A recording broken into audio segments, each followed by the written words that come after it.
तर आपण हे दृश्य पाहतोय सुधाकर भालेराव जी यांनी शरद पवार यांच्या राष्ट्रवादीमध्ये प्रवेश इसके बाद केलेला आहे।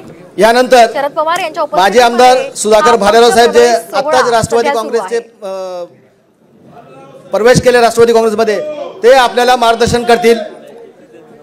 सोबतच एमआयएमचे सायम जम्मू आणि हाफिज अजीजुर रहमान एमआयएमचे ह्यांचाही प्रवेश इथं झालेला आहे। त्यांना विनंती करतो स्टेजवर येऊन भालेराव साहेबांचं विनंती आहे की आपण मनोगत करावं।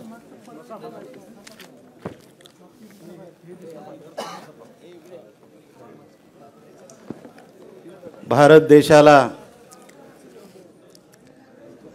आझादी मिळवून देणाऱ्या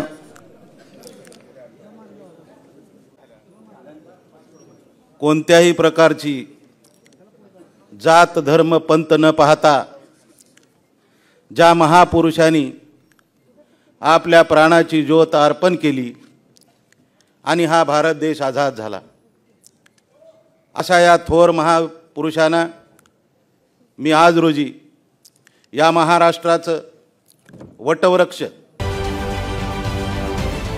महाराष्ट्रातील सर्व बातम्यांचे विश्वासार्ह व्यासपीठ, सकाळच्या सर्व सोशल मीडिया प्लॅटफॉर्मला लाईक, फॉलो आणि सबस्क्राईब करा। तसंच सर्व नोटिफिकेशनसाठी बेल आयकॉन प्रेस करायला विसरू नका।